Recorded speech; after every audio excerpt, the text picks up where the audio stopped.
que me permiten de acompañarlos. Aquí Muchas con mi buen gracias, Mario. amigo, con mi buen amigo Bernardo, con mucho gusto, y con ustedes es un honor y un placer. Muchas Berna, gracias, Mario, por felicidades, saludos. conectarte, te lo apreciamos de A la cariño orden, y con amigos. mucho corazón. Igual Fernando Polanco, Gusto. muy amable por conectarse. A la orden, amigos. Gracias a ustedes. Buenas tardes, señores. Buenas tardes. Gracias, Manuel, por conectarte, eres muy amable. Es un gusto, gracias a la invitación de Amesis y del Consejo Nacional del Blindaje, de tener la oportunidad de escuchar a mi gran maestro Bernardo Gómez del Campo. Aquí estoy, Bernardo, a tus órdenes, y estoy seguro y cierto que será una muy grata charla y conferencia. Gracias, Fer. Y un abrazo, mi estimado Mario, maestro de varios policías, entre ellos yo. Gracias por estar aquí. Estás en mute, Mario. Ahora sí. Cael Malo, gracias por conectarte, eres muy amable, Cael. Muy gentil por conectarte, muy gentil, muy amable. Igual, un placer, Héctor, maestro Bernardo. Hola, Cael. ¿Qué tal? Estoy seguro que va a ser una excelente conferencia. Muchas gracias. Seguramente recordarás muchas cosas de las que vamos a platicar aquí. Es correcto, seguramente sí. Y Mario las ha de haber vivido, además. Bueno, eran otros tiempos, pero no dudo de que sí. Claro que sí. Gusto saludarte, mi querido Mario. Igualmente, mi querido Fer, con el gusto de siempre. Abrazo. Manuel, Cael, un abrazo fraternal. Ingrid, qué gusto ver. Muchas gracias, Fernando. Pues si me lo permiten, ahora sí que damos comienzo a la conferencia en punto de las 5 de la tarde. Les damos la más cordial bienvenida a esta gran conferencia impartida por el maestro Bernardo Gómez del Campo. Esta gran conferencia denominada La Seguridad de México bajo 3 generaciones delictivas, y le cedo la palabra a Héctor Romero, presidente de Amesis. Muchas gracias. Muy amable, gracias. Pues la verdad es un honor ver a tanto colega, compañero, maestros de la seguridad. Don Mario, es un honor para nosotros que usted esté presente aquí para la asociación Amesis y para la CNB. Le agradecemos, como también a Fernando, a Cael, a muchos compañeros. No quisiera dejar a nadie fuera, pero reconocemos el esfuerzo, el trabajo. Ayer tuvimos una reunión en Azum en el cual salimos muy contentos, felices de todo el trabajo que han venido desarrollando.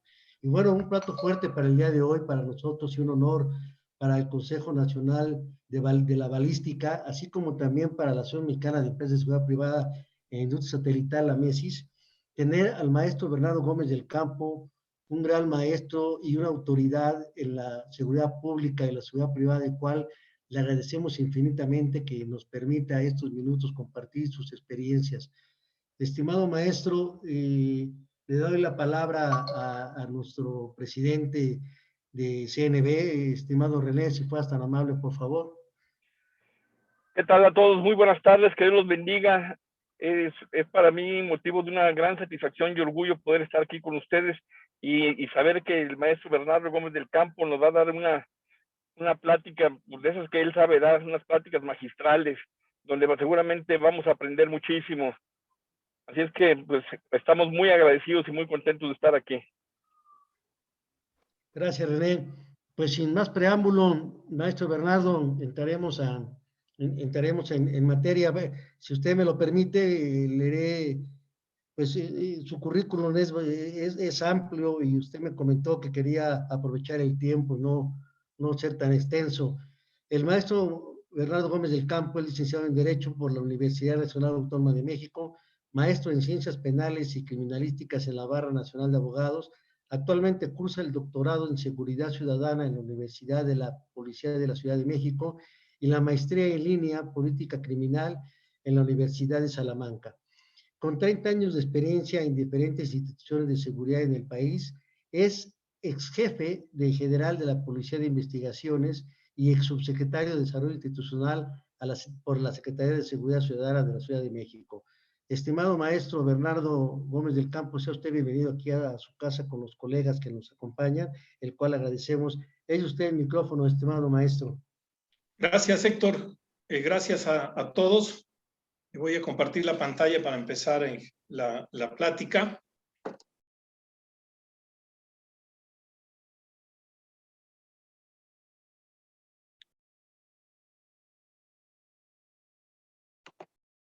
¿La tienen a la vista? Perfecto. Bueno, el tema que nos tiene aquí hoy es interesante y controvertido porque prácticamente muchos no nos hemos dado cuenta de dónde estamos parados actualmente en el año 2021 en torno a la delincuencia, a la policía, a la seguridad, con nuestros negocios o con nuestras actividades. A veces yo veo que muchos van a ciegas en el contacto con personas, con gente que los invita a los negocios, que aceptan los negocios, y después hay sorpresas muy desagradables que nunca nos hubiéramos acostumbrado a ver. Por eso le nombré la seguridad bajo 3 generaciones delictivas, porque sin ser muy estrictos en que sean 3 generaciones, sí estamos hablando que hoy gobierna la delincuencia organizada los nietos. Y cuando hablamos de los nietos, pues imagínense a sus nietos, los que ya tienen nietos, adolescentes o jóvenes, con un poder importante de recursos, con una gran capacidad de negociación, con una amplitud de posibilidades nacionales e internacionales y con un gran problema que es impunidad a nivel México, pero también a nivel nacional. Yo me acuerdo, inclusive en la Policía de Investigación, cuando teníamos algún objetivo de trabajo, seguíamos buscando los perfiles que ya no existen y olvidábamos los perfiles existentes que trabajan hoy y que generan violencia en las diferentes colonias de las diferentes ciudades de México, y siempre nos llevábamos una sorpresa de pensar que esa personita, llámese adolescente, a veces hasta menor de edad, tenía esa capacidad de manejar recursos y manejar contactos, alianzas y hacer mucho negocio y mucho dinero. Y luego también nos encontrábamos la denuncia de aquel empresario que había sido sorprendido o había sido dañado por este tipo de personajes porque lo había defraudado, porque había utilizado su empresa para hacer algún negocio o incluso no le había pagado, o también, ¿por qué no?, se había casado hasta con su hija, de esos tamaños. Entonces, es importante que nos actualicemos y veamos con quién estamos trabajando. Hoy por hoy hay un grupo criminal que nació en la Ciudad de México y que hoy tiene una empresa de seguridad y que está operando en muchas playas y en áreas de esparcimiento en México, y yo tuve la oportunidad de hacer una entrevista en uno de esos lugares a uno de los guardias, y ven ustedes el sistema de reclutamiento, ven ustedes el sistema de formación, el tipo de uniformes y hasta la presencia que hacían en esas zonas, y uno no daba crédito a pensar que era producto de un grupo delictivo de una muy baja o de un muy bajo perfil hace unos años. Entonces, por eso, platicando con Héctor los temas, yo creo que es muy interesante pues no traer la verdad, porque no traigo la verdad puras, pero sí empezar a despertar en ustedes, y más en la industria del blindaje, que tienen acercamiento con gente de alto poder adquisitivo, para empezar un poco a calificar con quién estamos haciendo negocio, quiénes son nuestros principales clientes, y yo no digo no vender, pero simplemente saber a quién le estás vendiendo, porque en esta era de inseguridad y en esta situación en México en el que todavía no podemos dar con la paz, tenemos que también saber con quién estamos todo el tiempo platicando, negociando o haciendo algún tipo de negocio. Entonces, por eso yo quisiera empezar con un tema que hoy la criminología, que sería la ciencia encargada prácticamente de identificar las razones por las cuales se comete un delito, pues que no ha podido dar todavía con este origen de la delincuencia.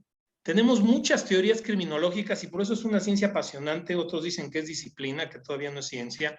Pero fíjense, hay corrientes criminológicas sobre lo que es la biología criminal, la genética criminal, la sociología criminal, psicología criminal. También hablamos también de cultura criminal o criminológica. Al final, la criminología ha buscado entender la respuesta del delito, la delincuencia y el delincuente como tal, desde un punto de vista médico, desde un punto de vista psicológico, social, cultural y hasta espiritual. Cuando se comete un delito en razón de alguna religión y está avalada por ese Dios o por ese código normativo religioso. Y hoy por hoy les digo que la criminología no tiene una respuesta a qué pasa con la delincuencia. La única respuesta que tiene es precisamente que obedece un poco al principio de la conservación de la energía. de James Prescott de 1847, fíjense cuándo. ¿Y qué dice esto? La energía no se crea ni se destruye, se transforma. Bueno, pues así hemos visto la delincuencia. No sabemos, estamos peor que la energía, no sabemos si se crea o el origen de la misma. Hoy por hoy no hay una corriente criminológica que nos diga el delincuente nace o el delincuente se hace. Y entonces por eso no hemos podido dar con el gen criminal, en el caso de la genética criminal, para poderlo extraer y entonces no hubiera delincuencia. Y estos son muchas teorías y muchas escuelas criminológicas que siguen estudiando desde lo más básico, como fue en su caso César Lombroso, hasta lo actual, cuando hablamos de delincuentes de cuello blanco y queremos entender qué conducta se está realizando. Por ejemplo, un político que tiene esa capacidad de aquilatar recursos, propiedades, y pierde hasta el control de cuántas propiedades y cuántos recursos llega a tener, y llega a tener inclusive hasta una desviación psiquiátrica. Recuerdo en Guatemala un congreso con la Asociación Guatemalteca de Psiquiatras, me invitaron a dar una conferencia sobre el perfil del extorsionador. Y yo me acuerdo que había un psiquiatra que decía que había una desviación nueva que estaban ellos investigando, que precisamente era la desviación psiquiátrica del delincuente de cuello blanco. Y ponían el ejemplo de aquella persona que ha aquilatado tanta capacidad de poder económico y en muchos casos poder también político, que esto se llama delincuencia dorada, y llega un momento en que genera una desviación de personalidad y luego una desviación psiquiátrica de no tener control de la gran cantidad de bienes que tiene. Entonces, esa es otra rama que tendríamos que empezar a estudiar y analizar, y seguramente muchos tienen amigos así, que ven que tienen esa capacidad de aquilatar recursos, poder, dinero, propiedades, y llega un momento en que caen en tal delirio de persecución y en tal psicosis que pierden esa capacidad de control y de saber qué es lo que tienen. Entonces, en ese contexto, que es lo que he querido comunicar, tenemos que empezar a partir y a entender el fenómeno delictivo en México, que no es diferente a otros países, pero es muy, muy característico al de nosotros, y tenemos que empezar a conocer los nuevos perfiles de esta tercera generación de nietos, que son los que hoy están operando prácticamente en nuestro país. Hablamos de los chapitos, de los zambaditas, de los quinterillos, de los carrillos chicos, todos son los pequeños delincuentes organizados que empiezan a crear inestabilidad financiera, empiezan a crear inclusive en algunos municipios, y me atrevo a decir en algunos estados, economías paralelas que llegan a tener un control, y no violento, aunque lo existe, sino un control más empresarial, que es lo que vamos a ir viendo. Por eso le llamo estas tres generaciones.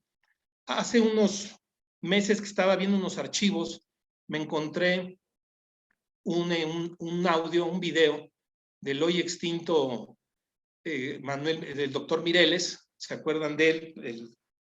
El encargado o el director o el creador de una guardia o una policía comunitaria en Michoacán. Y él en una conferencia de prensa decía que no confundamos narcotráfico con delincuencia organizada. Fíjense qué interesante forma de verlo de él, y se los pongo para que hagamos una reflexión muy personal. Y decía, ustedes ya le llaman a unos reporteros a todo narcotráfico. Y dice, lo cual no comparto, pero lo quiero compartir, y el que quiera el video luego se lo paso. Dice, no confundan narcotráfico con delincuencia organizada. Ojalá y nos gobernara el narcotráfico. Eso decía él. Y entonces los reporteros, ¿por qué? Dice, porque el narcotráfico construye ciudades y la delincuencia organizada las destruye. Fíjense el concepto tan fuerte, y que puede causar en muchos de nosotros y en otras generaciones una gran confusión. Porque precisamente, aunque la delincuencia organizada es milenaria y hay más de 25 delitos relacionados con esta conducta o este tipo penal de delincuencia organizada, su origen en México es el narcotráfico. Y del narcotráfico se derivaron muchas otras cosas que, si bien existían, no habíamos volteado a ver. Les dejo esta reflexión, y ahorita que avancemos vamos a tocar prácticamente este tema para saber diferenciar muy bien y saber por dónde puede llegar esa tercera generación a acercarnos a nuestra vida personal, familiar y, por supuesto, laboral. Hay 4 grupos delictivos que son los que podemos identificar de origen desde la década de los 50 y ya después ha habido una gran mutación, división, multiplicación de grupos delictivos. No es un tema para hablar de narcotráfico, ni voy a hablar de grupos delictivos, ni cómo se formaron, ni mucho menos, pero quiero poner estos 4 grupos de base porque son los que generaron inicialmente en México la apertura y la visión de lo que es el narcotráfico inicialmente, y luego cómo estos grupos, principalmente el Golfo, generó también un movimiento de contrabando narcotráfico. Y son como los abuelos de las generaciones que hoy gobiernan la delincuencia organizada en el país. Y aunque hoy hay detectados más de 25 grupos delictivos y más de 500 células independientes, horizontales, los grupos verticales que están por desaparecer y se están convirtiendo en estructuras verticales, en horizontales, pues generan mucha más violencia, mucha más presencia y mucho más desgaste de las autoridades. Pero yo me quiero resumir en estos 4, y de estos 4 solamente vamos a estudiar Luis Astorga, el que quiera conocer el siglo de las drogas, este es un gran libro que escribe Luis Astorga, tiene muchos, pero aquí nos habla muy claro del origen del narcotráfico en el principio del siglo XX, desde la época del Porfiriato hasta el año 2000. Por supuesto, ya tiene libros más actualizados de los últimos 20 años, pero nos habla muy claro el origen de cada uno de estos grupos y cómo se fue creando el consumo, el tráfico, y cómo el país fue haciendo de generador de riqueza en el trasiego y venta a consumidor y también a generador de violencia. Por eso pongo el libro, para que el que esté interesado en temas de narcotráfico sea por ahí donde pueda buscar cómo se estructuraron los grupos. Cuando digo que nos vamos a concentrar en el de Sinaloa, no vamos tampoco a estudiar la profundidad del cártel Sinaloa, no es el tema, sino vamos a ver cómo de un cártel de Guadalajara se hizo de Sinaloa y luego cómo fueron llevándose los grupos delictivos a las propias familias, y al final estamos en manos originalmente de 4 o 5 familias de narcotraficantes desde hace más de 70, 80 años. Entonces, fíjense qué interesante, pudiendo haber controlado 4 grupos delictivos y estarlos trayendo bajo contención, pues hoy tenemos una gran gama y un menú de grupos delictivos y de células muy violentas, y entonces la fuerza se atomiza, la investigación se atomiza, la prevención se atomiza, y no podemos hacer una integración de seguridad. También tenemos que relacionar muy claro el modelo de seguridad en un periodo y el tipo de delincuencia que había. También, ¿por qué?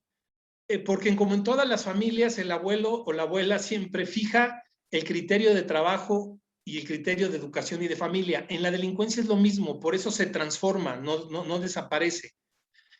Juan Nepomuceno Guerra, en el cártel del Golfo, cuando era contrabandista, siempre tuvo ciertas conductas y ciertas actitudes hacia sus sobrinos, que son los que siguieron con el cártel posteriormente, de algunos códigos no escritos y que daban pautas de conducta en los negocios, lícitos e ilícitos.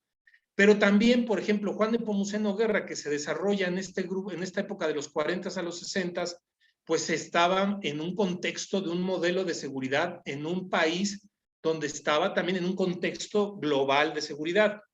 Y esta es otra área de oportunidad que en gobierno tenemos que hacer, entender de dónde vienen los grupos y en qué contexto de modelo de seguridad estaban y cómo es que sus prácticas eran, porque entonces vamos a entender el desarrollo de ellos desde el abuelo, papá y hoy el hijo.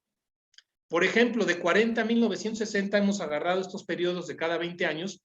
Nosotros en la historia de México estábamos en el milagro mexicano, estábamos pasando de una presidencia eminentemente militar con un primer presidente civil, ya estaban hechas las instituciones, desde el 1929-30 Plutarco Elías Calles ya había generado instituciones en México, ya existía la CTM, la CNOP, la CNC, es decir, instituciones que aglutinaron al país en una pacificación postrevolucionaria.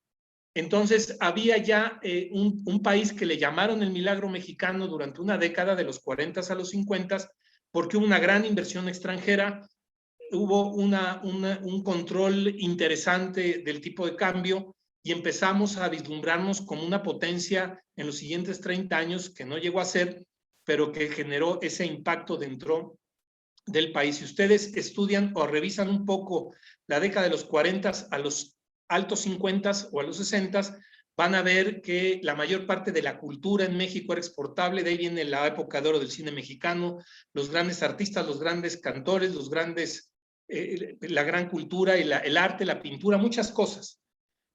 Sin embargo, estábamos atenidos a una política de seguridad nacional continental de una Segunda Guerra Mundial que iba en tránsito 39-45, y es en el 47 justo cuando surge una de las primeras estructuras policiales en México, profesionales, la Dirección Federal de Seguridad, y surge inicialmente como un servicio secreto mexicano y posteriormente se dedica a la persecución, investigación de grupos subversivos en el contexto de la Guerra Fría, después de esta Segunda Guerra Mundial, y la neutralización de estos blancos para terminar por investigar el narcotráfico. Entonces, un modelo de seguridad nacional sin tener un concepto válido legalmente, pues era el mantenimiento prácticamente de un plan de defensa clásico y que era adoptado de los aliados en los que no estábamos incluidos, con los norteamericanos, para tener clarísimo lo que teníamos que proteger. Fronteras, continente, mares, espacio aéreo, y era eminentemente defensivo. Entonces, las policías surgen con esa visión en esa época, y el delito organizado que más se utilizaba era el contrabando, aunque ya existía el narcotráfico, por eso el siglo de las drogas. El narcotráfico no era un tema aún que generara inquietud de un tamaño de esas dimensiones como lo tenemos ahora. Entonces, imagínense que en los 60s el contrabando era lo más atractivo porque había también un sistema de proteccionismo de fronteras, y después en los 60s el sueño mexicano se cae, empieza a haber una política de sustitución de importaciones. ¿Y qué es lo que sucede? Las fronteras, al quedarse cerradas, el contrabando se genera como un gran negocio, y hoy por hoy, en ese entonces, empieza a generar muchos ingresos. El narcotráfico seguía ahí, seguía operando, pero era un tema más local y más de trasiego en los estados, hacia las fronteras, y no le quitaba el sueño al caso mexicano. ¿Qué pasa? Esta es la primera etapa. En la segunda etapa, cuando hablamos de 1960 a 1980, ya son 20 años donde pasan muchas cosas. Inicialmente, este impacto de la Guerra Fría y un gran movimiento cultural y social mundial sobre temas de apoyos a sistemas políticos muy particulares, prácticamente dos grandes polos, el capitalismo contra el comunismo, y al generarse esos dos grandes polos y exportarse a nivel internacional, pues se crean grupos subversivos, grupos de opinión contraria a los esquemas de gobierno, y es donde opera con mayor fuerza la Dirección Federal de Seguridad, la DIP, que era una dirección de investigación para la prevención de la delincuencia, que es de los 30s, se sumaba también al combate a estos grupos subversivos, y se crea entonces una persecución prácticamente en contra de la subversión en México muy, muy fuerte. Y la guerrilla, que ya entonces operaba en Guerrero, en Morelos, en Puebla, en Oaxaca, en Chiapas, en el Estado de México, en algunas partes de Chihuahua, Durango, es decir, se expandió, y el ejército empieza a meterse en el tema subversivo, las policías de igual manera, y creamos entonces un modelo de seguridad interior. Ya no es el mantenimiento de la soberanía, la libertad y la protección de fronteras, además el control territorial interno y el control de un sistema de gobierno. En esta época del 60-80 viene también un par de gobiernos muy, muy complejos, prácticamente el de Luis Echeverría Álvarez y luego el de José López Portillo, donde viene esa gran crisis económica que rompe el sueño mexicano. Se cambia el modelo de nacional revolucionario que traía, nacionalismo revolucionario que traía de los 40 a los 60 el partido en el poder, que era el PRI, y de los 60 a los 80, aunque estaba el PRI, cambian por un modelo de apertura más a los partidos socialistas y comunistas, pero hacen un control de importaciones, cierran las fronteras, y entonces el gran problema se convierte en una crisis económica sin sin dimensiones que hoy por hoy todavía no podemos salir. Y entonces empieza el narcotráfico a ser un enemigo toral en México, pero no por México. Richard Nixon en 1971 le declara la guerra al narcotráfico y en espejo nosotros nos obliga prácticamente a reforzar la operación contra el narcotráfico.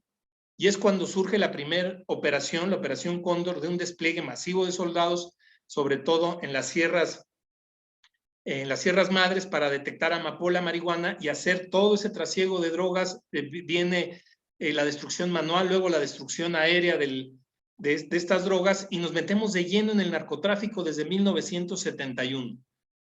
Y hasta el día de hoy se convierte en el emblema más complejo y peligroso de delincuencia organizada, no llamada así, llamada narcotráfico en ese entonces, y se empieza a operar en un tema de seguridad interior contra la subversión, pero también contra el narcotráfico.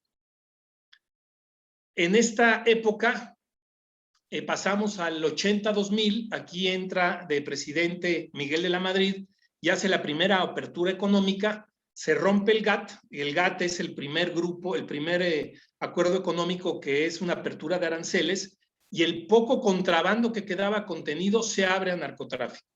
Entonces, si antes combatíamos el narcotráfico como un tema de seguridad pública, ahora lo empezamos a combatir como un tema de seguridad nacional, seguridad interior y solidaridad internacional. Eso es lo que definió al final Fox como narcotráfico.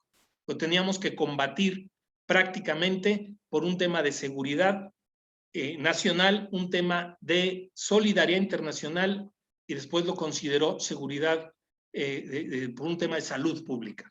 Entonces imagínense que el GATT abre las fronteras, se cae el contrabando, y entonces ahora el narcotráfico tiene las mismas rutas de contrabando, pero más abiertas, y al trasiego de droga. Estos 4 grupos delictivos que mencioné en esta época se consolidan, se dividen los territorios, generan acuerdos, generan trabajo y empiezan a operar. ¿Qué sucede en este 80-2000? Se adopta la figura de seguridad pública como mantenimiento de orden, protección de vida, integridad y patrimonio de las personas, y viene un parteaguas en el combate al narcotráfico que se da en 1985 con la muerte del agente de la DEA, Camarena, el Kiki Camarena, que tienen inclusive en la Embajada de los Estados Unidos su principal centro de reunión, o pues, su principal foro está dedicado a él, ahí tienen develado un busto de él, y este hizo un parteaguas de los grupos delictivos, porque precisamente por presiones de los norteamericanos se combatió el narcotráfico ya desde un punto de vista más fuerte, que ahorita vamos a ver qué sucede.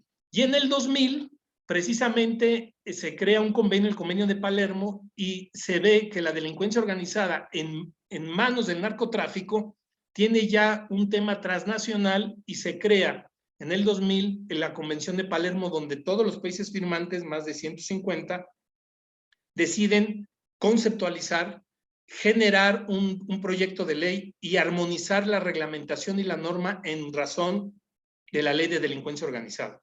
Y aquí se diversifica el delito, y empezamos a encontrar que hay delitos más graves que el propio narcotráfico, como es el secuestro, como es la extorsión, el derecho de piso, la gran cantidad de tráfico de personas con fines distintos, como explotación sexual, pornografía, trabajo forzado, esclavitud en algunos casos también, estoy hablando a nivel mundial, y entonces homologamos leyes, homologamos tipos penales, homologamos formas de investigación, homologamos prevención y homologamos todo a nivel mundial, en un concepto de modelo de seguridad pública. ¿Qué pasa del 2000 al 2020? Entra el PAN trae sus proyectos de seguridad, y aquí hay una ambivalencia, porque por un lado, al empezar a combatir abiertamente los grupos delictivos, pero también generar una reconstrucción de tejido social, se creó un modelo de seguridad ciudadana, y en ese modelo de seguridad ciudadana lo que se buscaba era reconstruir un tejido social, pero por el otro lado combatir la delincuencia organizada haciendo un despliegue territorial de fuerzas.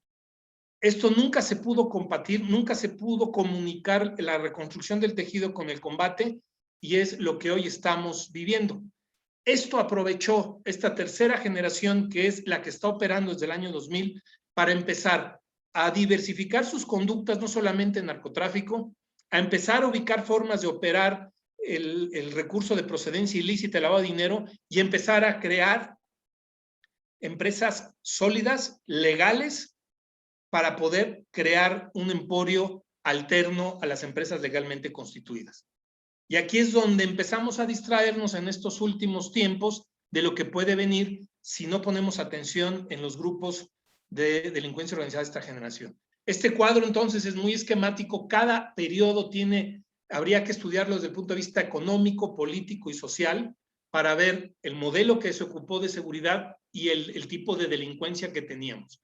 Entonces, hoy por hoy estamos frente a más de 22 delitos que dice la Ley Federal de Delincuencia Organizada, y la mayoría de ellos terminan siempre en tratar de operar dinero previamente lavado para generar inversión sana. Esto tiene un impacto brutal a nivel mundial porque puede llegar a crear economías paralelas en países donde no se pague impuestos, donde no haya servicios, sino que el dinero esté en manos de pocos para pocos. No hablo de un tema político, hablo de un tema de delincuencia. La delincuencia organizada derrama dinero a quienes cree que necesita para explotarlos. No genera riqueza en un país. Y eso hay que tenerlo muy claro. Rápidamente, el cártel de Guadalajara. Fíjense ustedes el grupo, el periodo, los capos, la actividad y el tipo de combate. En Guadalajara, que además en Guadalajara surge el cártel de Sinaloa, no surge de Sinaloa como tal. Y lo inician inicialmente en los 70, 76, pues es la familia Quintero.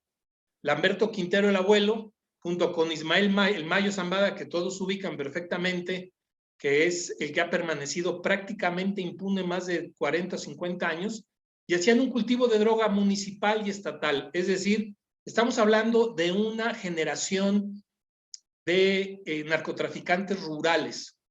Y prácticamente el combate en esa época era la erradicación de cultivos ilícitos, y sí, siempre ha habido investigación, pero precaria, una investigación compleja, sin herramientas suficientes y en manos de muy poco personal especializado.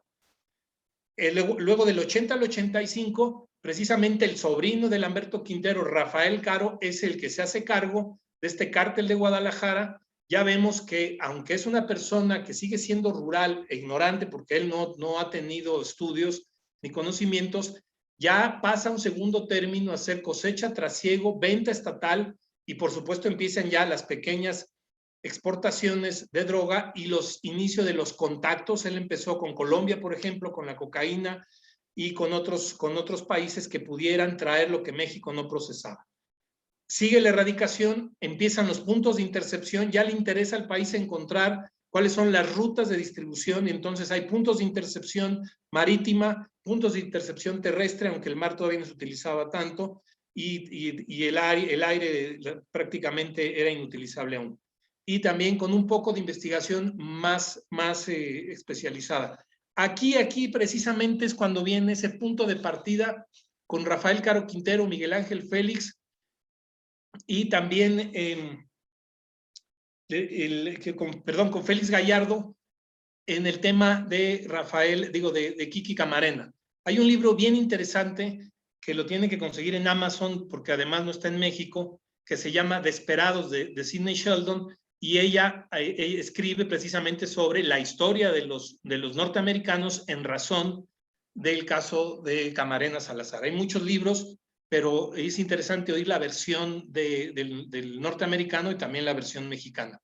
¿Por qué es importante esto? Porque es un parteaguas en el combate al narcotráfico en México, porque de ahí prácticamente salen huyendo de Guadalajara los grupos delictivos y se crea el cártel de Sinaloa, precisamente huyendo de esta persecución por parte de la DEA y por parte de todo el aparato de Estado mexicano.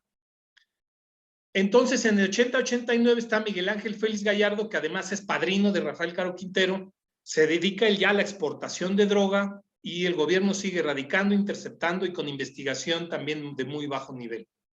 Posteriormente, dentro del propio cártel de Guadalajara, Amado Carrillo, sobrino de Miguel Ángel Félix, le dan la Plaza de Juárez y abre el cártel de Juárez en el 84 hasta el 97. Amado Carrillo, porque el cártel de Juárez, acuérdense que luego sigue con todos los sobrinos de Amado Carrillo, inclusive algún sicariato tomó control de esto. Entonces hay una apertura de plaza por parte de este cártel de Sinaloa hacia Juárez, y la investigación empieza a ser mucho más empírica, pero ya acercándose a una investigación ya más profesional. Y del 2000 al 2014, todavía en Guadalajara, Rafael, hijo de Caro Quintero, y otros se dedican, pero ya, fíjense, al lavado de activos en empresas inmobiliarias. Se detectaron por parte de la DEA más de 15 empresas inmobiliarias que se dedicaron en Guadalajara a generar una empresa inmobiliaria. Imagínense si se sustrae y se hace una extinción de dominio a esa empresa. No me digan que no podemos colapsar el ramo inmobiliario en un estado o en una ciudad como Guadalajara. Ese es el tema. Ya están metidos en la economía formal, ya están metidos en un área de negocio importante, y hoy por hoy quitarles este aporte que puede generar un colapso importante dentro de un estado. Recuerdo una época, hace unos años, que estuve haciendo un trabajo en una playa, en una zona turística, y estaba con la policía municipal y hablamos estos temas. Me dice, mire, ¿ve ese edificio de hoteles? Sí, pues es de este señor. ¿Ve este otro? Es de este señor. Y así me iba diciendo. Y yo iba pensando, ¿qué pasaría si se desmonta todo el aparato de Estado y aseguran estos edificios y estos hoteles? Pues se va a caer la economía local del turismo. Y no estoy diciendo con esto que hay que dejarlos trabajar, sino hay que leer más allá de lo que estamos acostumbrados a leer, dejar de buscar a los Lambertos Quinteros y empezar a buscar a los hijos de los Rafaeles, que esa es un poco la versión de lo que he querido comunicarles ahorita que estamos platicando. Entonces, ya los hijos, fíjense, el tipo de combate es investigación técnica científica. Hoy por hoy es muy importante conocer la investigación técnica científica, porque necesitamos procedimientos y necesitamos metodologías. Para el lavado de activos, y es lo que está haciendo el maestro, el director de la unidad de inteligencia financiera, Santiago Nieto, está utilizando su trabajo técnico-científico y está haciendo un 80% de trabajo de gabinete por 20% de campo, que eso es lo que hace una investigación técnica científica, y más en temas como lavados de activo y delitos en la red, que eso es lo que hoy están ocupando estas generaciones para poder permanecer impunes. Después, este cártel de Sinaloa, curiosamente, como les expliqué en la diapositiva pasada, tenemos un match entre Guadalajara y Sinaloa. Ya Ismael El Mayo Zambada operó en las dos canchas, y actualmente el Chapo refiere que él es el líder desde el 1970 hasta la actualidad, y es una gran figura, porque empezó de un narcotráfico rural hasta hoy estar prácticamente asociado con Iván Archibaldo y sus hermanos, inclusive con su hijo, y también con Esparragosa Moreno, ¿no? Entonces, fíjense cómo ya este cártel de Sinaloa, después en el 95-2017, entra Joaquín El Chapo Guzmán, y ahí viene también un parteaguas en el tema de narcotráfico, porque hay un impacto internacional. Y aquí podemos hablar infinidad de datos sobre este hombre, y al final también vemos investigación y cooperación internacional para detener al Chapo. Y precisamente acabo de comprar un libro que se llama Hunting el Chapo. No sé si lo ven ahí. ¿Alguien que me diga si se ve? Sí, sí se ve. Bueno, este libro yo se los recomiendo porque es la versión de la DEA de cómo aseguraron al Chapo. Y les voy a decir por qué es interesante, porque si lees el caso mexicano y lees el caso internacional, es precisamente el tema de la investigación técnica científica contra la investigación empírica. Lo que es la investigación utilizando la tecnología con la investigación utilizando el pie a tierra, que es en estos momentos muy, muy compleja.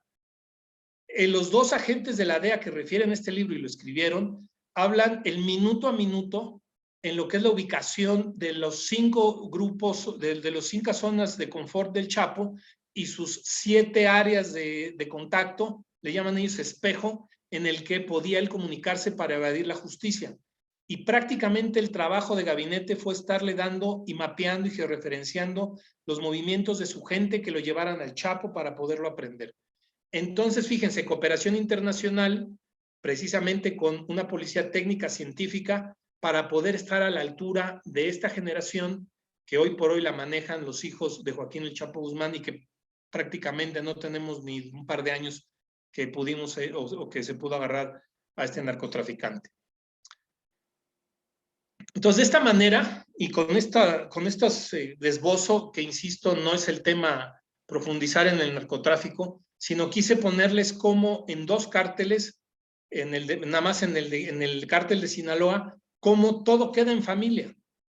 Y entonces nos hemos descuidado a las familias. ¿Qué les puedo decir del cártel de Tijuana? Pues de los Arellano Félix, toda la familia ha pasado por ahí, creo que ahorita está en Medina, la contadora trabajando, es la única que queda ahí viva. Pero cada uno de los cárteles que ustedes de los 4 analicen van a ver que el factor común es la familia vertical y también horizontal para tener un control de territorio y una pacificación. Eso no hay que olvidarlo porque precisamente esto es producto del aprendizaje y de la herencia de boca en boca, de familia en familia, en las prácticas delictivas, pero también empresariales, que hemos detectado como tercera generación, y aquí hablo 2 tipologías porque las van a identificar muy claras, y sobre todo como empresarios de seguridad y sobre todo como empresarios de blindaje, porque estas terceras generaciones se acercan a ustedes para pedir sus servicios, pero también para ver qué hay, también para ver cómo se nutren, para ver también cómo se asocian o cómo se utilizan, o también cómo los embroncan, cómo los meten en problemas. Fíjense, esta primera generación, la mayoría son adultos jóvenes, andan en los 30 años. Esta primera generación es prácticamente la tercera de un cártel básico, un cártel clásico como el de Sinaloa. Estamos hablando que tiene una vida relativamente estable. Acuérdense cómo agarraron al Vicentillo, prácticamente estaba corriendo en el Parque Hundido con su perrito French Poodle. Eso nunca lo hubieras visto en un delincuente de primera o segunda generación. Tienen estudios universitarios, la mayoría de ellos en el extranjero, entonces tienen una visión global del negocio, que eso es también muy importante. Son bilingües, se han dedicado al estudio, manejan mínimo el inglés y el español, y algunos otros ya manejan algunos distintos idiomas. Por ejemplo, en este libro, Hunting el Chapo, hablan sobre un sobrino del Chapo, que el Chapo lo manda a Canadá a abrir mercado, y lo manda porque sabía inglés, porque tenía una maestría en finanzas, porque el chavo estudió en Estados Unidos y porque al llegar se pudo colar y meter perfectamente en un ámbito social donde pudo generar y provocar el consumo de drogas y generar un mercado dentro de la universidad, porque se inscribió como universitario, nada más que no iba a estudiar, iba a vender, y generó un mercado local de consumo que después se expandió. Entonces fíjense lo que es esta tercera generación con una visión distinta de negocio. Experiencia internacional, por lo que mismo acabo de decir, negociadores privilegian el negocio por la violencia, aunque no dejan de tercerizar y diversificar la violencia, o sea, tercerizar la violencia. Tienen inversiones distintas, no están metidos en el narcotráfico de lleno como les gustaría, sino diversifican. Hay un cisma en el caso de los hijos del Chapo que sí se están metiendo en la operación, se están metiendo en muchas cosas, pero están rompiendo con ese esquema de una generación distinta que ni siquiera el propio abuelo o el propio papá, hablando de cualquier cártel, estaría de acuerdo en ello. Y maquilan la violencia, no la cometen directamente ellos, sino tienen un sicariato y un grupo de estructuras que dedican a hacer esas tareas. Vean ustedes este perfil y pudiera ser cualquiera de sus hijos, pudiera ser cualquiera de sus sobrinos, pudiera ser cualquier persona de clase media, clase alta, con una visión distinta de la vida. Y estos no los buscamos, estos no los estamos buscando, y estos son los que se acercan contigo. Hay otra tipología que es más violenta, y esta tiene poco tiempo de salir, por lo menos tiene unos 7, 8 años, y vean quiénes son ellos. Estos son menores o jóvenes, menores de edad, no adultos jóvenes. Estamos hablando de chavos de 15 a 18, 25 años. Su vida es inestable y son consumidores. Esta generación que tienen a su lado izquierdo generalmente no consumen.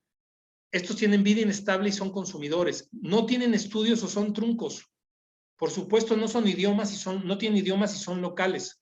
Su experiencia es municipal, son muy violentos, no invierten, disputan territorios y buscan el placer inmediato, no tienen un proyecto a largo plazo. Del lado inicial tenemos la tercera generación de delincuencia clásica. De este lado tenemos, o del otro, generaciones de delincuencia como son, por ejemplo, la Unión de Tepito, como es los grupos que hay en la Ciudad de México, principalmente de ellos son esta estructura. Y entonces los escuchas hablar como fresear. ¿Qué es fresear? Cuando uno de estos jóvenes sale del barrio y se va de fin de semana a los mejores restaurantes, a los mejores antros, discotecas, que tienen un departamento o tienen varios en diferentes lugares, en Santa Fe, en Coajimalpa, en Polanco, los rentan o los compran, o hemos tenido casos de gente que nunca pagan la renta y además los amenazan, los levantan, los extorsionan. Ir a fresear es me voy de fin de semana a darme vida de rico. Traen vehículos de primer nivel, traen viajes de primer nivel, traen todo, pero son cancheros, si me lo quieren la palabra. Un ejemplo de ellos era, por ejemplo, el Lunares, el Alexis. Bueno, hay muchos ahí que pueden ustedes encontrar. Esta generación también ocupa empresarios, también hace empresas, también hace o busca blindados, busca vehículos, busca relacionarse. Estos dos grupos de generaciones son las que hay que empezar a tener cuidado, porque en el caso de la unión, que no solamente es la unión, surge por los papás. Acuérdense del Tanque, que es uno de los papás de los generadores de la unión. Bueno, el Tanque se dedicaba a dar seguridad en la colonia Morelos a los comerciantes informales. No era una estructura delictiva, sino un grupo de amigos se dedicaron a dar seguridad y a combatir la invasión de los coreanos en la parte del centro y en la parte de Tepito. Vieron que dejaba dinero, hicieron su empresa, por supuesto, irregular, no es una empresa formal, sino la hicieron sobre la marcha, adoptaron el trasiego de drogas, se quedaron con el monopolio del trasiego de drogas y luego empezaron con el derecho de piso, con la extorsión y se empezaron a diversificar. Ninguno de ellos se preparó para el éxito económico ni el éxito profesional, sino con la herramienta que tienen, con la poca capacitación, con la inestabilidad que da ese ambiente, generaron ese grupo delictivo con millones de pesos y me atrevo a decir a veces de dólares y capacidad económica importante para comprar autoridades locales, estatales, federales, comprar terrenos, comprar condominios y hacerse de espacios donde no entraban. Entonces vemos que de narcotráfico a lavado de dinero con una tercera generación que ya sabe y le interesaría o ya lo ha hecho en algunos giros de inversión. Sobre todo hablo de los cárteles clásicos. Los otros no invierten, los otros compran y gastan. Ellos no buscan un retorno de inversión. Los primeros sí. ¿Qué se ha detectado? El rubro inmobiliario es muy inestable, muy poco detectable, la construcción. Los sistemas financieros, vean en las fronteras la cantidad de casas de cambio que hay, o en zonas que en la época de los 80s o 90s, la zona rosa, pululaban las casas de cambio. Acuérdense en los 90s también el boom de las casas de bolsa con jóvenes universitarios que se hacían millonarios en 15 minutos por mover el dinero. Bueno, ese dinero era producto de lavado de dinero. Juego y entretenimiento, casinos, grupos de fútbol, equipos, estadios y deportes. Ustedes, cuando hay una pelea de algún boxeador importante, el FBI y la DEA están presentes, pues no para ver pelear al boxeador, sino para ver cuántos capos se reúnen. Lo mismo sucede también en el juego y lo mismo sucede en algunos otros deportes donde el delincuente pierde su capacidad de visión. Nosotros siempre decimos que podemos captar al delincuente en sus vicios y sus virtudes, porque en esos dos polos se distrae. En la virtud familiar está metido con la familia y baja la guardia, y en el vicio pierde porque siempre puede ser que esté envuelto en un ambiente muy vulnerable. Bueno, pues ahí es donde está un área de oportunidad de investigación y es donde ellos están prácticamente invirtiendo. También en términos generales, pues se tiene muy claro que son 3 etapas en el lavado de dinero y hay 10 formas muy comunes de lavarlo. También las vamos a mencionar por no dejar pasar, pero esto da también para una conferencia y una clase que no creo que sea de interés empresarial el lavado de dinero. Ninguno de ustedes lo hace, entonces, pues, ¿para qué se quieren enterar? Entonces, fíjense, primero es la colocación. Estos grupos reciben la gran cantidad de efectivo, que además se mide por peso, no por, bueno, ya hay contadores electrónicos y máquinas especializadas, pero antes era por peso. Y en base al peso, entonces ya empieza la colocación. La colocación es cuánto tengo, de qué denominación y cómo lo divido para meterlo a un sistema financiero, si es lo que se escoge. Entonces pasas a la estratificación. ¿Cuánto va a un sistema financiero? ¿Cuánto va a un sistema de casa de bolsa? ¿Cuánto va a una casa de cambio?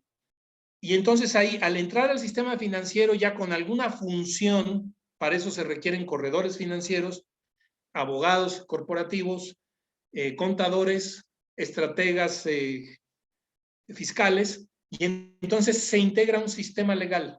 Y ahí viene la justificación para yo poderlo recibir y gastarlo, y ahí es donde pago mis impuestos, donde está bancarizado ese dinero y es detectable, pero al final detectable es siempre con un soporte atrás de una estrategia financiera que justifique lo que entró y lo que salió.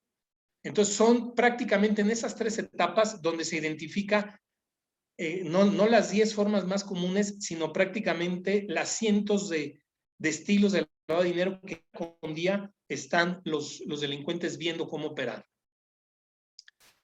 Las 10 formas de lavado de dinero, vamos a verlas rápidamente.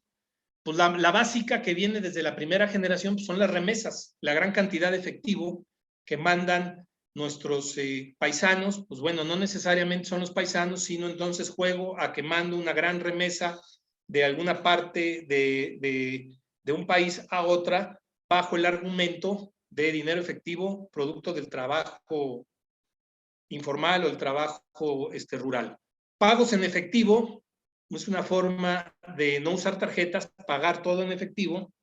La famosa maleta con la que se compraban vehículos y demás, que hoy está prohibido precisamente para romper ese esquema. Compra-venta de divisas, para eso necesitas un financiero que esté comprando divisas de diferentes denominaciones y países. Y va muy pegado con el pitufeo.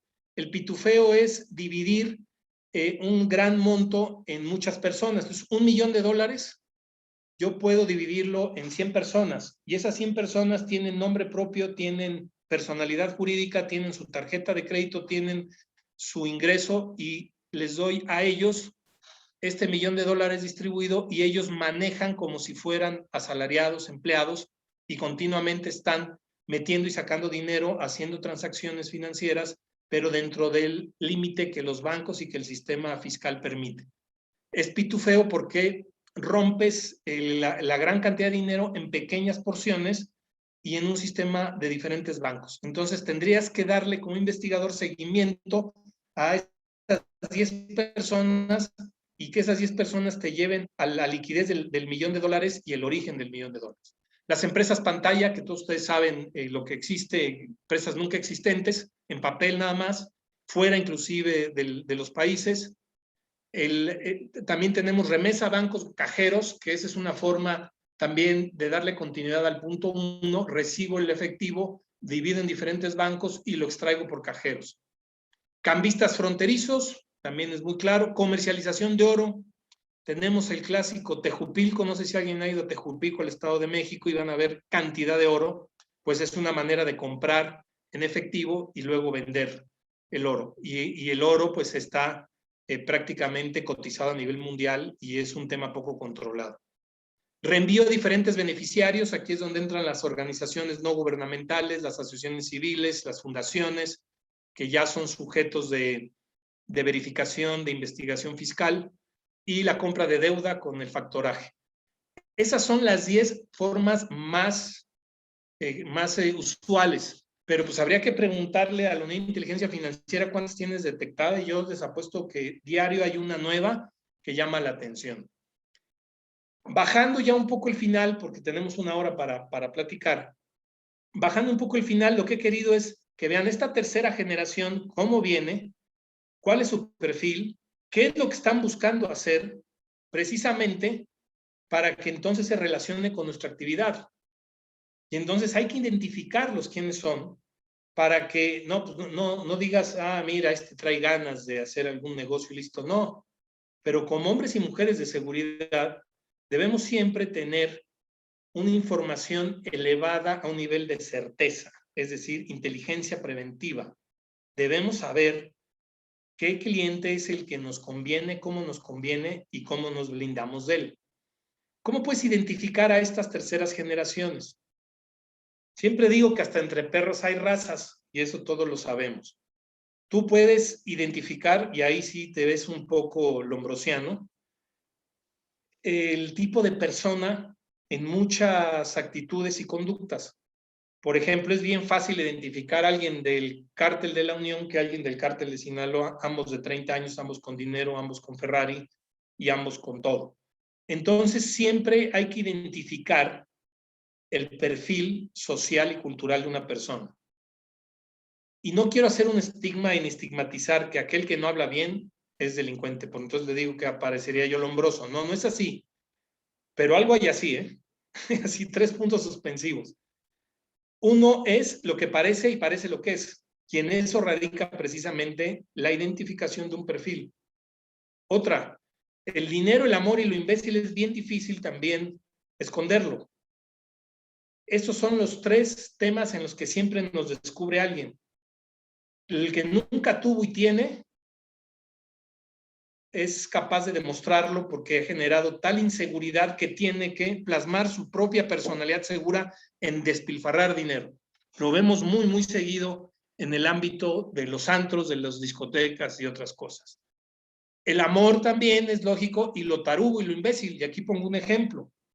Y ahorita lo puedo platicar. Cuando estaba en la policía de investigación, hubo un homicidio en un bar en el sur de la Ciudad de México, producto de una riña por un ligue malentendido entre unas personas, chavos jóvenes y otros de Sinaloa. Bueno, pues empezó la investigación y a los 2 días nos dicen, no, pues encontró un vehículo en satélite con 2 personas en una cajuela. Pues se abre la cajuela, se ubica, se hace la confronta, se hace el análisis criminalístico, las cámaras, toda la investigación, y coincidían con los que habían privado de la vida a estos chavos en esta discoteca. Siguiendo las investigaciones nos dimos cuenta que ellos venían de un cártel local en una ciudad de Sinaloa a divertirse, se emborracharon, se activaron, discutieron por una mujer y los mataron. Pero ¿saben quién los mató? Su propio patrón los mandó matar para mandar el mensaje, decir, yo no quiero problemas en la Ciudad de México, estos se me salieron de la plaza, paremos la bronca y no me vuelvo a meter. Entonces, ahí lo imbécil de estos 2 que se fueron sin darse cuenta de dónde vienen y cometen esta barbaridad, pues lo cobraron con su propia vida. Entonces, también es importante detectar estas 3 características. Marcas en todo y es congruente. Una persona que vive de la marca, en este perfil, no quiero que sus esposas piensen que porque viven de las marcas o se ponen marcas van a ser narcotraficantes o delincuentes. No, por eso pongo, es congruente, es decir, entre la raza del perro, el dinero y la marca, es congruente lo que estoy viendo y lo que estoy platicando y lo que me estoy entrevistando. Su lenguaje corporal y verbal coincide con quien es o dice ser o parece ser. Y el manejo en efectivo, ¿en qué moneda lo está haciendo? ¿Maneja tarjetas? ¿Maneja una vida financiera o no? Tú dirás, todo esto me merma mi negocio, porque si a mí me llega y me compra un blindaje en efectivo con una maleta y yo veo cómo la manejo, pues te voy a decir que va a ser la primera de muchas veces que lo va a hacer y después va a escalar en otro momento para invitarte a otras cosas hasta que ya no pueda salir de ese ambiente. Ese es el riesgo. Ese es el riesgo. Y entonces tienes que medirlo. Tienes que ver qué amenaza pueden tener esta generación en tu negocio, qué tan vulnerable eres ante esta generación y tu negocio, y califica tu estado de peligrosidad y tu riesgo. Porque en base a eso vas a tener que tomar decisiones en estos 3 grandes momentos de tu vida.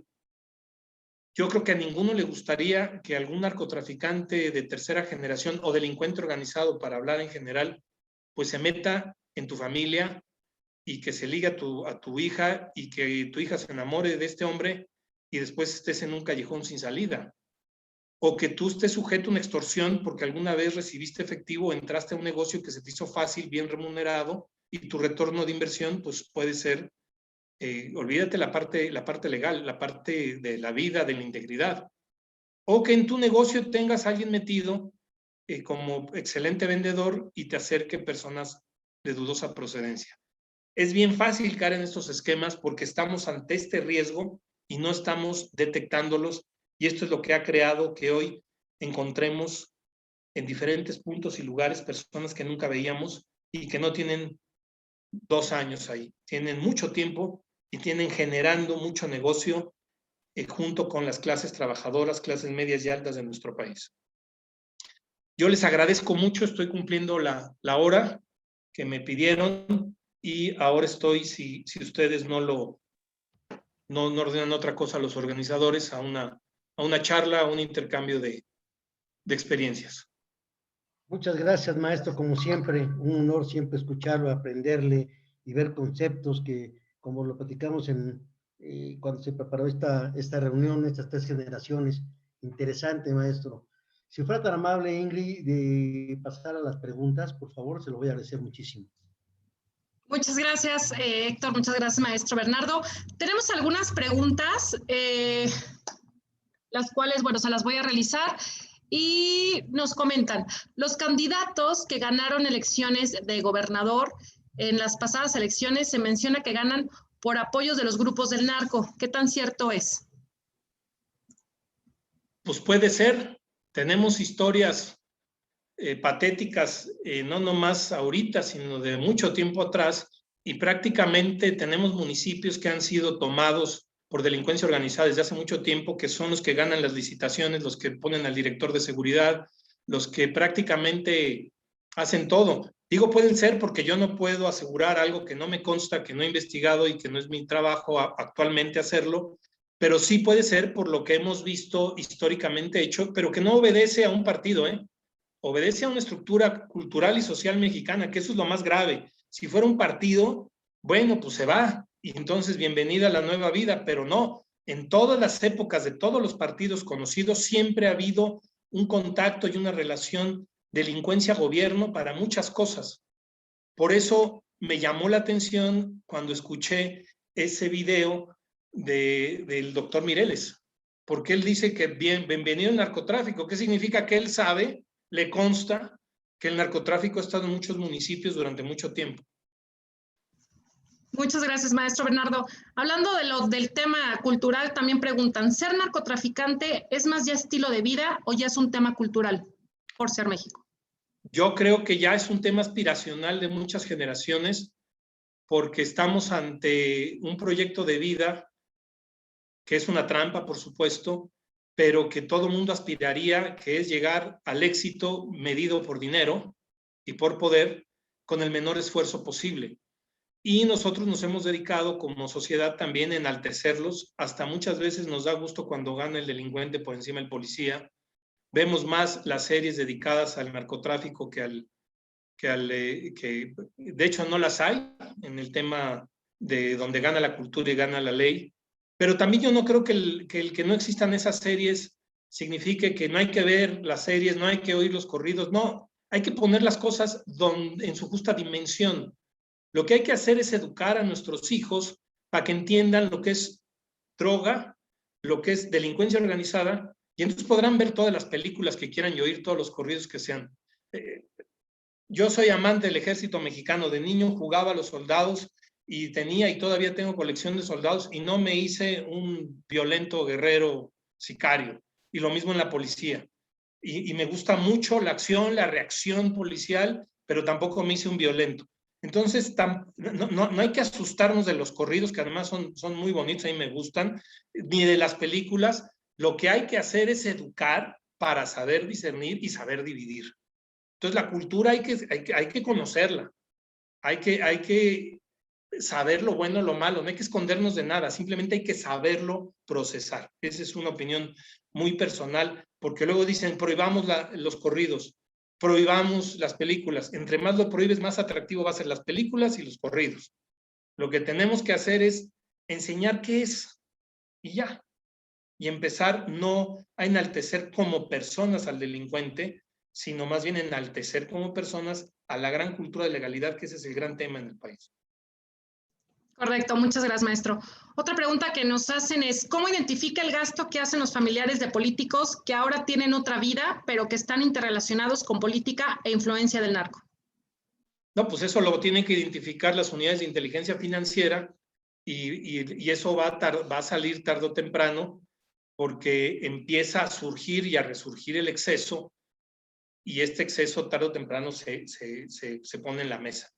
Y yo creo que ahorita están saliendo muchos políticos generadores de mucho dinero sin ninguna lógica, igual que los delincuentes. Yo creo que esto sale tarde o temprano en las investigaciones. Muchas gracias. Por eso hablé de delincuencia dorada. Delincuencia dorada es la suma del poder político con el poder económico. Y contra eso es muy complejo, porque el que tiene el poder político y el poder económico, pues tiene todo para controlar. Y es peor que la delincuencia organizada, es una delincuencia dorada, va más allá del delincuente. Yo particularmente veo más nocivo un político corrupto que un narcotraficante, pero es una visión muy personal, porque el narcotraficante se la está jugando, cree en lo que está haciendo y lo hace, y muchos lo hacen bien. El político está buscando, hablo del político corrupto, está buscando la oportunidad, la necesidad, la facilidad, la rapidez y el tiempo para hacerse de recursos.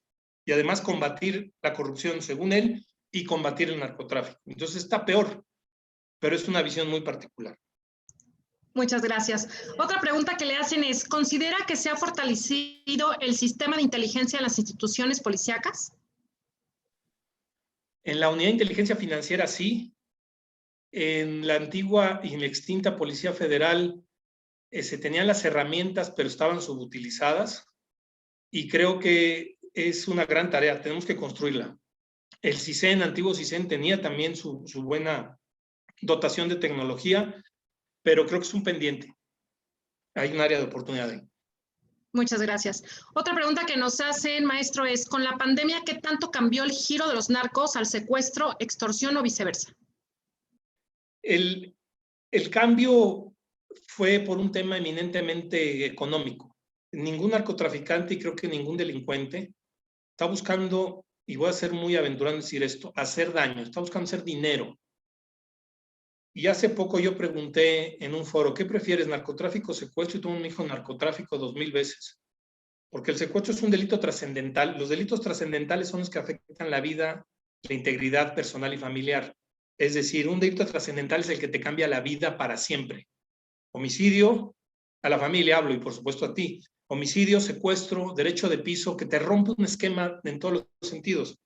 Cuando el narcotráfico migra al secuestro es porque deja de percibir del negocio principal que era el narcotráfico y entonces se diversifica el secuestro. ¿Y por qué se diversifica luego la extorsión? Porque es menos riesgoso, más fácil y en menos tiempo una gran extorsión que un secuestro generador de mucho riesgo. Tener privado de la vida a una persona destapa todo el aparato de una familia para buscarlo, sea como sea, o del gobierno. El tener una extorsión, aunque sea de dimensiones bajas, genera volumen de ingreso con un riesgo bajo. Entonces hay que acordarse de ese modus operandi. El modus operandi es necesidad más oportunidad. La necesidad la tiene el delincuente y puede ser cualquiera, y la oportunidad la pone la víctima. Cuando el delincuente ve que es rápido, fácil y sin riesgo, comete ese delito, llámese el que sea. Y si además funciona, entonces lo hace un hábito. Y si además funciona, lo especializa. Y si además funciona, se relaciona y crea una estructura delictiva. Y ese es el origen de las asociaciones delictuosas y la delincuencia organizada. Y es producto de una impunidad. Si tú rompes el modus operandi, el negocio deja de ser atractivo. Y eso es lo que tenemos que hacer en todos los delitos que empiezan a ponerse en un estado de alerta, como en su caso es el secuestro y hoy el derecho de piso, que creo que es lo más grave que hay a nivel nacional. Correcto, muchas gracias. Otra pregunta que nos hacen es, ¿cuál es el cártel más grande en estos momentos, en su opinión? Pues yo creo que el cártel Jalisco Nueva Generación, pero lo digo basado en mi ignorancia, no tengo ahorita datos serios sobre eso, pero es un cártel muy complejo porque no mide consecuencias de sus actos y le ha pegado esa forma de operar. Muchas gracias, maestro.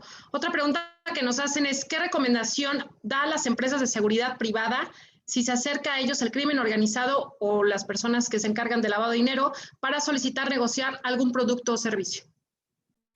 Pues bueno, primero hay que detectar que verdaderamente tengan ese perfil. Ya dimos algunas herramientas, hay otras más que por el giro habría que analizarlas, estudiarlas, ver cuál es el giro de negocio y qué tipo de gente se acerca a ustedes. Y previo a detectar esto, medir el impacto que puede generar una empresa y medir las consecuencias que generaría y tomar decisiones. Y el tomar decisiones muchas veces es no me dedico, no gracias, o darle un poco de cuerda, de tiempo para analizar bien el caso y tampoco cometer una equivocación y no caer en un tema de que todo es delincuencia, porque también hay casos atípicos de gente buena que maneja perfiles raros y ya los podemos estar estigmatizando. Entonces, es la observación el principal tema, es el perfil de cliente que tú tienes que debes analizar y en base a la observación y el perfil de cliente califícalo si te es conveniente para ti, no por el dinero, sino por todo lo que hay alrededor de eso. Correcto, muchas gracias. Otra pregunta que nos hacen es, con los resultados de las elecciones en la Ciudad de México, en su opinión, ¿cuáles considera que serán los retos de la actual administración y las empresas de seguridad en materia de delincuencia organizada? Bueno, el principal reto es la coordinación que exista entre los nuevos alcaldes y el gobierno de la Ciudad de México, que se despolitice la seguridad, que no llegue a verse como un tema de negociar el apoyo en seguridad por unas cosas u otras, que por mi secretario no parece que vaya a ser así, no creo que sea así. Y en tema de delincuencia organizada, ya está muy claro hasta por dónde viene la operación. La Secretaría de Seguridad Ciudadana tiene una subsecretaría de inteligencia que se dedica prácticamente a ello, y las alcaldías tienen que mejorar la convivencia y mejorar la proximidad social. Yo creo que las alcaldías como municipios tienen que hacer proximidad social, tienen que privilegiar la seguridad humana, tienen que reconstruir el tejido social y dejar que la delincuencia organizada sea investigada y desmantelada por el Estado y la Federación. Muchas gracias, maestro. Tenemos ahora sí que muchas preguntas. Yo creo que es para que nos dé una segunda gran conferencia. Y pues bueno, con esta pregunta terminamos, que yo creo que es muy importante. ¿Qué corrompe más, el poder o el dinero? Ándale, pues qué bueno, está interesante eso. Yo creo que uno lleva a otro. Yo creo que es la suma de los dos y también el origen de los dos. Si tú haces dinero en forma repentina y sin estar preparado para ello, puede ser un área de riesgo. Si tú vas trabajando y producto de tu trabajo, como son la mayoría de los empresarios de seguridad que conozco, tienen dinero, entonces el poder ni les afecta. Yo creo que van de la mano, pero yo veo más peligroso el poder, y el poder político lo veo doblemente peligroso. Muchas gracias, maestro. Le agradecemos nuevamente y le cedo nuevamente la palabra a Héctor Romero. Gracias. Ingrid, muy amable, maestro Bernardo Gómez del Campo, como siempre, un aprendizaje, una charla de, como usted lo comentó, desde un inicio de amigos, respetando el tiempo de todos y cada uno de ustedes y agradeciendo principalmente a todas las asociaciones, a todos los colegas que se han conectado el día de hoy para escuchar esta excelente plática. Vamos a dar por cerrado el evento, si no antes darle reconocimiento. Yo le pediría de favor a don Mario Espinosa, si nos hace favor de hacer entrega, si fuera tan amable, don Mario, de hacer la entrega al maestro Gómez del Campo. Para nosotros es un honor que, reitero, que esté acompañándonos el día de hoy, don Mario. Gracias, Héctor. La verdad que el honor ha sido mío y máximo honor el que me otorgas de poder reconocer a mi amigo de toda la vida, Bernardo, que te estimo y aprecio mucho. La verdad, una relevante plática, muy breve, pero muy importante la información que nos da, de la radiografía de los grupos delincuenciales y su paso a través de las generaciones hasta la que hoy estamos. La verdad, Bernardo, muy interesante, muy elocuente. Gracias, maestro. Y a nombre del Consejo Nacional de la Industria de la Balística y la Asociación Mexicana de Empresas de Seguridad Privadas, Industrias Satelital AC, te otorgamos el presente reconocimiento al maestro Bernardo Gómez del Campo.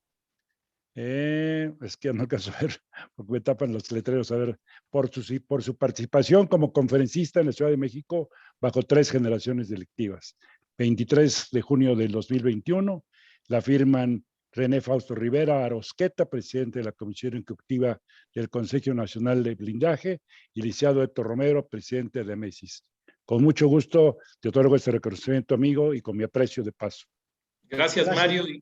Y déjenme comentarles que también mucho del aprendizaje son esas grandes charlas con mi amigo Mario Espinosa de sus experiencias, de las mías, y nos vamos horas y horas ahí platicando sobre estos temas que nos apasionan a los dos. Gracias, Mario.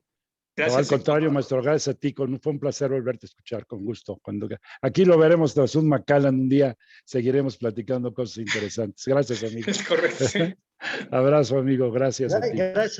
Gracias a todos nuevamente. Muy amable, maestro Gómez del Campo. Usted es muy gentil. Le agradecemos muchísimo su tiempo. Héctor, si te parece, perdón, antes de terminar, si todos pueden abrir su cámara para una foto grupal, estaré ideal. Gracias, Vanessa, muy amable. Entonces, vamos a ver, todos van abriendo su cámara. Ahí van. Un poquito más, un poquito más. Perfecto. Yo les digo en qué momento porque siguen abriendo sus cámaras, está padrísimo.